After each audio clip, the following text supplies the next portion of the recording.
Hello my dear students, कैसे हैं आप लोग। आशा करते अच्छे होंगे, स्वस्थ होंगे और मन लगा कर के पढ़ भी रहे होंगे। तो आज हम लोग पढ़ेंगे क्लास 12th हिस्ट्री अति लघुत्तरीय प्रश्न, जिसका कल हमने 1 से 15 तक का जितने भी क्वेश्चन है अति लघुत्तरीय उसका हमने दिया। चैप्टर तो सामने देख ही रहे हैं, विभाजन को समझना तो बताने की ज़रूरत नहीं है। और आशा करते हैं आपको हमारी वो 1 से 15 तक का क्वेश्चन आपको अच्छा लगा होगा। अगर अच्छा लगा है तो लाइक और कमेंट कीजिएगा। और हाँ, ये वीडियो ही देख रहे हैं तो देखने के लिए धन्यवाद। और साथ ही साथ अगर हमारी चैनल को सब्सक्राइब नहीं किया है तो सब्सक्राइब कर लीजिएगा। बगल में एक और घंटी होता है ना, उसको भी टिप दीजिएगा। तो उससे क्या होता है मालूम है कि नहीं है, कि जैसे हम वीडियो यहाँ लोड करेंगे पट से आपके मोबाइल पर गिरेगा, फिर देख लीजिएगा आराम से, ढूंढने की ज़रूरत नहीं है। और एक दूसरी बात, लाइक और कमेंट कर दीजिएगा तो हमारी हौसला बढ़ेगी। और समझ ही रहे हैं क्या हम कह रहे हैं। इससे क्या होता है कि हमारे बनाने का मतलब आप समझ रहे हैं। तो ज़्यादा समय नहीं लेंगे, हम लोग चलते हैं, पढ़ते हैं क्वेश्चन नंबर 16। क्या पढ़ेंगे मेरे भाई? Question number 16। देखिए क्या है 16 नंबर क्वेश्चन।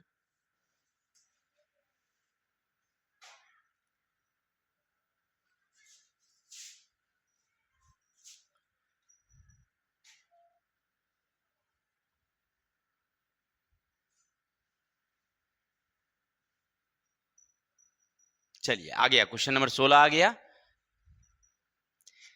क्वेश्चन समझना, आंसर तो हम बता ही देते हैं, समझा ही देते हैं। तो क्वेश्चन तुम समझ लो, आंसर हम समझा देंगे, बात खत्म। द्विराष्ट्र सिद्धांत क्या है? देखिए क्वेश्चन ही कह रहा है द्विराष्ट्र सिद्धांत। शुरू में हम लोग जब अंग्रेजों से लड़ रहे थे ना, तो हम लोगों में ऐसी इरादा नहीं थी कि हमारा राष्ट्र अलग होगा। हम लोग तो लड़ रहे थे कि हमारा देश आजाद होगा। लेकिन 1940 में ना मामला इस तरह बिगड़ गया कि भारत के ही दो संप्रदाय के लोग, एक हिंदू और एक इस्लाम, दोनों आपस में अलग अलग राष्ट्रों की मांग पर लेकर के शुरू कर दी। भारत में तो भारत हिंदू में थे ही, बस इस्लाम जो थे ना वो मांग कर रहे थे कि हमें पाकिस्तान दे दो। तो यही दो राष्ट्र सिद्धांत हुआ। क्लियर, समझ रहे ना? यानी भारत विभाजन की मांग को लेकर के मुस्लिम लीगों ने जो काम करना शुरू किया, इस सिद्धांत को कहते हैं द्विराष्ट्र सिद्धांत। ठीक है, आशा करते हैं समझ में आ गई होगी। क्वेश्चन क्या कह रहा है? द्विराष्ट्र सिद्धांत। तो द्विराष्ट्र क्या हो गया? देश के विभाजन करके भारत को दो टुकड़ों में बांटकर दो अलग अलग देश बनाने की जो सिद्धांत है, इसे कहते हैं द्विराष्ट्र सिद्धांत। यह किस प्रकार से भारतीय इतिहास की एक मिथ्या धारणा थी। ये हमारी मिथ्या धारणा क्या थी? तो हम लोग ये समझ रहे थे शुरू में कि हम लोग भारत में एक मिलकर के रहेंगे, एक साथ मिलके काम करेंगे। लेकिन वास्तविकता तो ये थी कि जो उनके मुस्लिम लीग के सदस्य थे प्रारंभ में, जो सर सैयद अहमद खां थे, फिर बाद में मोहम्मद अली जिन्ना हुए, लियाकत अली खां हुए, इन लोगों का मानना था कि हिंदू और मुस्लिम ये दोनों दो कौम हैं, दो संप्रदाय हैं, और दोनों कभी एक मिलकर नहीं हो सकता है, एक काम नहीं कर सकता है दोनों। इसीलिए दोनों को अलग अलग बंटना ही होगा। लेकिन हम लोग सोच रहे थे कि हम लोग दोनों एक साथ मिलकर के रहेंगे। ये हमारी मिथ्या धारणा थी, गलत थी। क्लियर है? तो अब क्वेश्चन क्या, आंसर क्या लिखोगे तुम लोग? इस तरह का क्वेश्चन है तो लिखना 1940 में भारत में राजनीतिक में इस तरह से उथल पुथल मचा कि जो मुस्लिम लीग के सदस्य थे वो भारत को विभाजन करके दो राष्ट्र के निर्माण के लिए आग्रह करने लगे। और इसे कहते हैं हम लोग द्विराष्ट्र का सिद्धांत। लेकिन हम लोग प्रारंभ में ये समझ रहे थे कि हिंदू और मुस्लिम दोनों एक मिलकर काम करेंगे, और हमने किया भी। 1857 की लड़ाई में हमने किया भी, मिलकर काम किया भी। तो ये जो हमारी मिथ्या धारणा थी कि हम लोग मिलकर रहेंगे, मिलकर काम करेंगे, ये हमारी मिथ्या धारणा थी, गलत धारणा थी। लेकिन ऐसा हुआ नहीं, बाद में जाकर के हम लोग बट ही गए। समझ गया ना? द्विराष्ट्र सिद्धांत माने दो राष्ट्र, एक राष्ट्र को दो भागों में बांट करके अलग अलग देश बनाना, तो द्विराष्ट्र सिद्धांत। और हमारी गलत सोच क्या था? धारणा का मतलब क्या? सोच, कि हम लोग हिंदू मुस्लिम एक मिलकर के रहेंगे, एक मिलकर के काम करेंगे, ये हमारी गलत धारणा थी। तो आशा करते हैं क्वेश्चन नंबर आपको 16 समझ में आया होगा। तो चलते हैं 17 की तरफ। क्रिप्स मिशन क्यों असफल हो गया? देखिए, क्रिप्स मिशन असफल होने के पीछे क्या कारण थी? तो हम भारतीयों की मांग थी, क्रिप्स मिशन असफल होने का कारण था, हम भारतीयों का ये मांग था कि हमें आज़ादी चाहिए। और क्रिप्स मिशन 1942 में आया था और उसका कहना था कि तुम लोग हमें द्वितीय विश्व युद्ध में सहयोग करो, द्वितीय विश्व युद्ध में सहयोग करो। और हम लोग कह रहे थे कि नहीं, सहयोग हम करेंगे, लेकिन पहले हमें आजादी दे दीजिए और हम सहयोग करेंगे। और उनका कह रहा था कि नहीं, जब आप हमें सहयोग कीजिए और कोई भी आजादी की जो बात होगी वो युद्ध के समाप्ति के बाद होगी। तो हम इस दोनों बातों को नहीं मिलने के कारण हमने उनकी योजना को अस्वीकार कर दिया। ठीक है, फिर समझना कैसे लिखोगे। क्रिप्स मिशन 1942 में आई, इसलिए क्योंकि हम भारतीय है उसे द्वितीय विश्व युद्ध में अंग्रेजों की मदद करें। तो हम लोगों ने मांग किया कि ठीक है, हम आपकी मदद करेंगे, लेकिन इसके बदले में हमें भारत की आजादी दे दीजिए। तो क्रिप्स ने कहा कि नहीं, जब तक युद्ध चल रही है तब तक इस पर कोई चर्चा नहीं होगी, युद्ध के बाद, युद्ध की समाप्ति के बाद इस पर हम लोग चर्चा करेंगे। तो हम लोगों ने कहा कि तो ठीक है, युद्ध के बाद ही हम आपको सहायता करेंगे, अर्थात आपकी हम बातों को नहीं मानेंगे। यानी उनकी प्रस्ताव को हमने अस्वीकार कर दिया, क्योंकि हमारी प्रस्ताव को स्वीकार नहीं कर रहे थे। क्लियर। तो आशा करते हैं आपको ये क्वेश्चन नंबर 17 समझ में आया होगा। चलते हैं क्वेश्चन नंबर 18 की तरफ। मुस्लिम लीग की स्थापना कब और किसके इसकी क्या मांग थी। देखिए, मुस्लिम लीग की स्थापना हुई थी 1906 ईस्वी में। मुस्लिम लीग की स्थापना 1906 में हुई थी। और इसकी प्रारंभिक मांग क्या थी। प्रारंभिक मांग हुई कि जो मुस्लिम संप्रदाय हैं, जहां मुस्लिम बहुल क्षेत्र है, उसमें पृथक निर्वाचन क्षेत्र यानी आरक्षण का क्षेत्र दिया जाए। मुस्लिम लीग प्रारंभ में क्या मांग कर रही थी कि मुझे आरक्षण का क्षेत्र दिया जाए, लेकिन बाद में इनकी मांग में परिवर्तन हुई भाई, और इसने पाकिस्तान की मांग शुरू कर दी।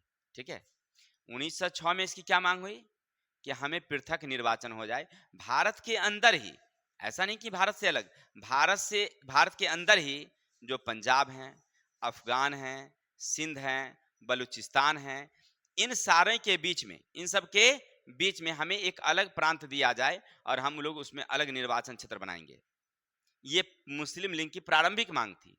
बाद में इनकी मांग में परिवर्तन हुआ और उसने क्या मांगना शुरू किया, पाकिस्तान, भारत अलग करो, हमारा अलग संविधान, अलग देश, सब कुछ अलग होगा। क्लियर।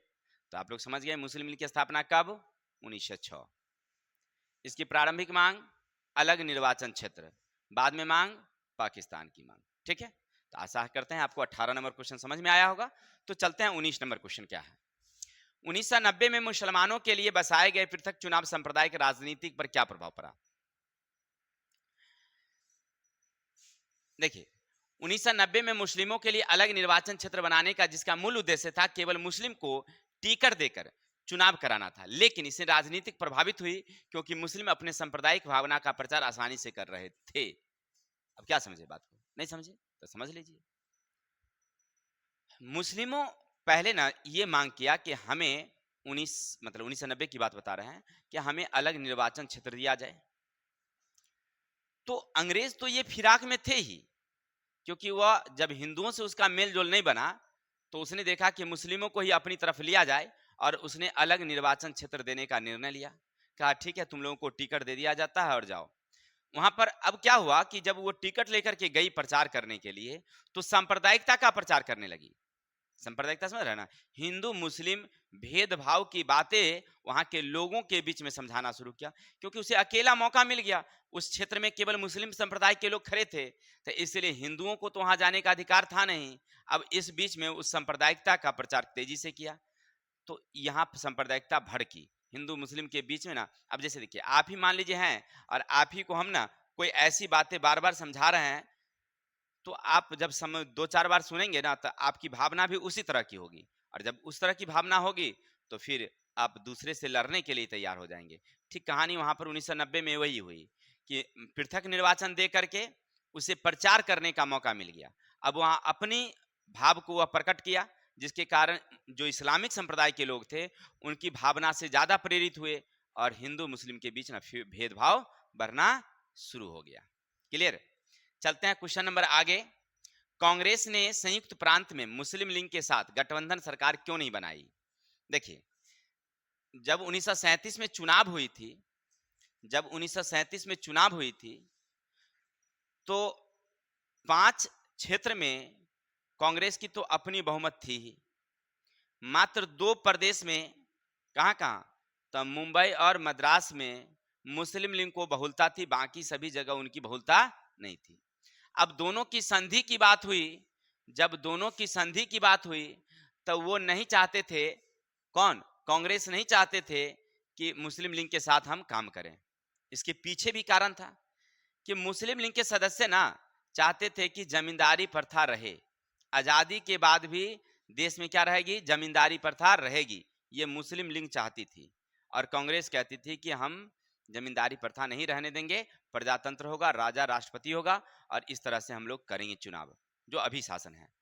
तो इन्हीं दो बातों को लेकर के, किसके लिए, कि कांग्रेस चाहती थी कि जमींदारी प्रथा नहीं रहेगी, अब मुस्लिम लीग कहती थी कि जमींदारी प्रथा रहेगी। इन्हीं बात को लेकर के दोनों के बीच में मतभेद था, इसीलिए कांग्रेस ने मुस्लिम लीग के सदस्यों के साथ कोई वार्ता नहीं किया, कोई संधि नहीं किया। ठीक है, फिर से समझ लेंगे। 1937 में जो चुनाव हुई थी उसमें कांग्रेस ने मुस्लिम लीग के सदस्यों के साथ मिलकर के संधि करके सरकार क्यों नहीं बनाई, क्यों नहीं उसके साथ गठबंधन किया? तो इसका कारण था क्योंकि कांग्रेस चाहती थी कि जमींदारी प्रथा ना रहे और मुस्लिम लीग चाहती थी जमींदारी प्रथा रहेगी। इसी बात को लेकर के दोनों के बीच में मेल नहीं बन रहा था, इसलिए उन्होंने क्या किया, गठबंधन नहीं किया। कांग्रेस को अंग्रेजों से कोई मन नहीं लगा। ठीक है, आशा करते हैं आपको 20 नंबर क्वेश्चन समझ में आया होगा। चलते हैं क्वेश्चन नंबर 21 समझते हैं क्या है। सुनना, थोड़ा लाइट गड़बड़ा जाता है मेरा। 13 मार्च को सिख शहादत कार्यक्रम क्यों करते हैं? देखिए, 13 मार्च को प्रत्येक वर्ष जितने भी सिख हैं वो शहादत मनाते हैं। क्यों? इसके पीछे कारण है, बहुत समय पहले की बात है, रावलपिंडी जिले में एक थुआ खालसा गांव है। रावलपिंडी जिला जो अब पाकिस्तान में है, थुआ खालसा गांव एक था जहां दंगा हुआ। दंगा में बहुत सारे जो सिख थे मारे गए और जो दंगाई लोग थे उनकी मानसा कुछ गलत थी, महिलाओं को लेकर के उनकी गलत भावना थी। वहां पर देखा गया कि बहुत सारी महिलाओं के साथ बलात्कार किया जा रहा था। तो बहुत सारी महिलाएं अपनी इज्जत बचाने के लिए, एक कुआं थी, कुआं में कूद गई। लगभग 90 महिलाएं उस कुआं में क्या हो गई, कूद गई, अपनी जान दे दी इज्जत बचाने के लिए। तो ये सिख के लिए समझते हैं कि ये क्या हमारा है, शहादत का समय था, इसलिए प्रत्येक वर्ष 13 मार्च को शहादत मनाया जाता है। फिर समझेंगे, रावलपिंडी के थुआ नामक गांव में, थुआ खालसा गांव में जब दंगाइयों ने आक्रमण कर दिया, बहुत सारे सिखों को मार दिया और वहां के महिलाओं के साथ बलात्कार करना शुरू किया, तो बहुत सारी महिलाएं अपनी जान बचाने के लिए, अपनी इज्जत बचाने के लिए कुआं में कूद करके अपनी जान दे दी। तो ये जो 13 मार्च को जो 90 महिलाएं मरी थी, इसको सिख क्या समझे, ये हमारी शहादत का समय था और प्रत्येक वर्ष सिख इन्हीं की याद में सिख शहादत मनाते हैं। तो आशा करते हैं आपको 21 नंबर क्वेश्चन समझ में आया होगा। चलते हैं क्वेश्चन नंबर देखते हैं हम लोग 22। तो आप लोग क्वेश्चन समझ गए होंगे सिख शहादत के बारे में, नहीं? अब चलते हैं क्वेश्चन नंबर 22 है, मुजाहिर कौन लोग हैं?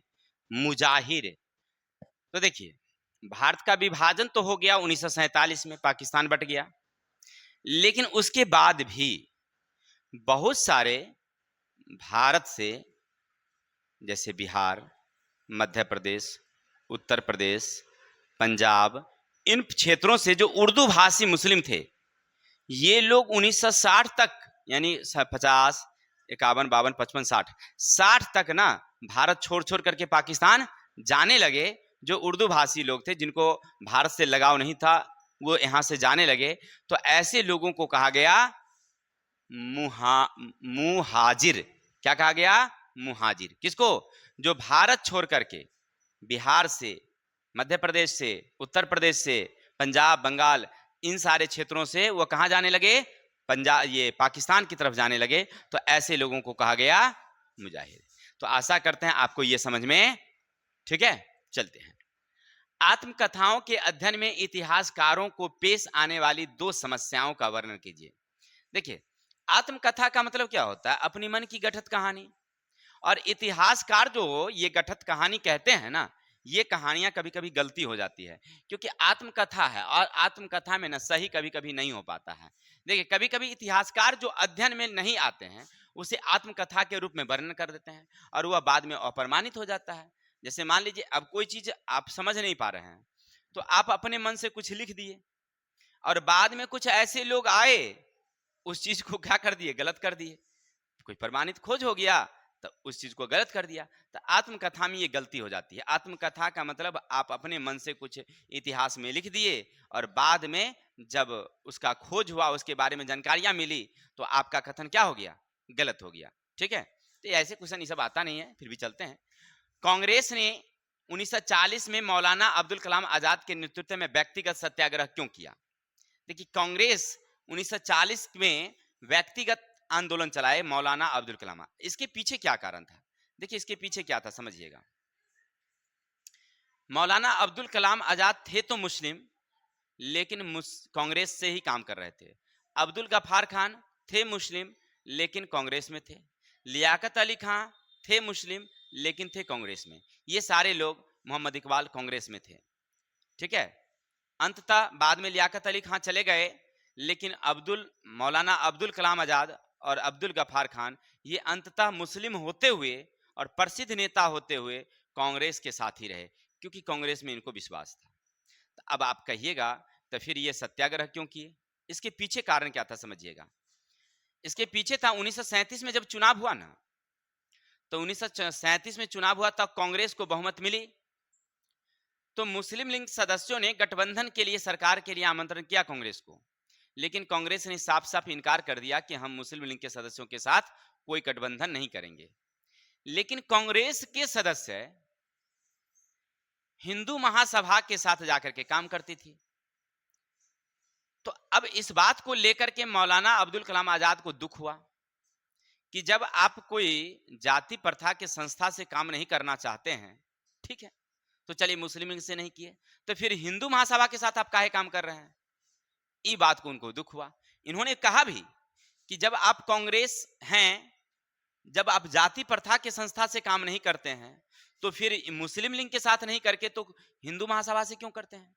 इस बात को लेकर के उन्होंने निजी सत्याग्रह चलाया था कि आप अगर कांग्रेस हैं, अगर मुस्लिम लीग के सदस्यों के साथ काम नहीं करेंगे, तो हिंदू महासभा के साथ भी आपको काम करना नहीं है। और इस सत्याग्रह को कौन चलाया? मौलाना अब्दुल कलाम आजाद। बाद में कांग्रेस को झुकना पड़ा और 1943 में कांग्रेस ने घोषणा कर दिया कि जो कांग्रेस के सदस्य होंगे वह हिंदू महासभा के साथ काम नहीं करेगा, ना तो कांग्रेस के साथ और ना ही हिंदू महासभा के साथ। अब आगे चलेंगे। उर्दू कवि मोहम्मद इकबाल का उत्तर पश्चिम मुस्लिम राज्य से क्या आशय था? देखिए, उर्दू कवि मोहम्मद इकबाल बहुत ही प्रसिद्ध नेता भी थे और बहुत बड़े उर्दू के कवि थे। उन्होंने दिया था एक नारा, आपको याद होगा, गाना था उनका, सारे जहां से अच्छा हिंदुस्तान हमारा, हम बुलबुलें हैं उनकी गुलदस्ता हमारा। यानी बहुत अच्छा गाना गीत याद नहीं है मुझे, लेकिन इतना तो याद है कि मोहम्मद इकबाल ने दिया था सारे जहां से अच्छा हिंदुस्तान हमारा। अब क्या समझ रहे हैं कि हिंदुस्तान को उन्होंने वर्णन किया था, लेकिन वो मुस्लिम थे, तो उन्होंने उत्तर पश्चिम राज्यों के लिए एक मांग किए कि पंजाब, सिंध, अफगान, बलूचिस्तान, इसको जोड़ करके एक अलग पृथक निर्वाचन क्षेत्र दिया जाए। मुस्लिमों के लिए क्या दिया जाए? पंजाब, सिंध, अफगान और बलूचिस्तान को जोड़ करके एक पृथक निर्वाचन क्षेत्र दिया। पाकिस्तान की मांग नहीं किया, पाकिस्तान की मांग उनकी थी ही नहीं, मांग थी निर्वाचन क्षेत्र, पृथक निर्वाचन क्षेत्र। जहां मुस्लिम बहुल प्रदेश हैं उनके लिए पृथक निर्वाचन क्षेत्र दिया जाए। किसके उसको जोड़कर? तो पंजाब, सिंध, अफगान और बलूचिस्तान। ये किसने दिया था? मोहम्मद इकबाल, उर्दू कवि। ठीक है, याद रखेंगे। आगे हैं 1945 के जिन्ना की सत्ता हस्तांतरण की वार्ता किन दो मांगों के कारण टूट गया? देखिए, 1945 में मोहम्मद अली जिन्ना पाकिस्तान की मांग के लिए अड़े हुए थे कि हमें पृथक राज्य चाहिए, देश चाहिए। अब हमें पाकिस्तान चाहिए, हमें पृथक निर्वाचन नहीं, अब मुझे देश चाहिए। लेकिन जब वायसराय भारत आए थे, यानी कैबिनेट मिशन जब भारत आई थी, तो उसने इन्हें, मोहम्मद अली जिन्ना को, कैबिनेट का सदस्य होने से इनकार करवा दिया। मैंने उनको इनकार कर दिया कि मोहम्मद अली जिन्ना उसमें परिषद में सदस्य नहीं बनेंगे, जिसके कारण इनकी जो मंशा थी वो टूट गई। देखिए, वहां पर लिखा हुआ है उनकी मांग के कारण टूट गया। मुस्लिम लीग की मांग को वायसराय ने ठुकरा दिया, जिसे परिषद के सदस्य बनने नहीं दिया गया, जिसे मांग अस्वीकार कर दिया। ठीक है, यानी उन्हें मुस्लिम लीग की जो मांग थी ना पाकिस्तान, वायसराय नहीं चाहती थी पाकिस्तान देंगे, और वर्तमान में बाद में उनकी दंगा लड़ाई के कारण ऐसा हुआ, ये हट उनकी थी। चलिए, तो आपने क्या समझा, 1945 में मोहम्मद अली जिन्ना के पाकिस्तान की मांग को वायसराय ने ठुकरा दिया, और जिसके कारण उन्हें कैबिनेट का सदस्य भी नहीं बनाया गया। परिणाम हुआ कि उनकी मांग अस्वीकार कर दी गई। ठीक है, तो आशा करते हैं आपको हमारी वीडियो अच्छी लगी होगी। अगर अच्छी लगी हो तो लाइक करेंगे। तब तक के लिए जय हिंद, जय भारत। मिलते हैं हम लोग नेक्स्ट वीडियो के साथ।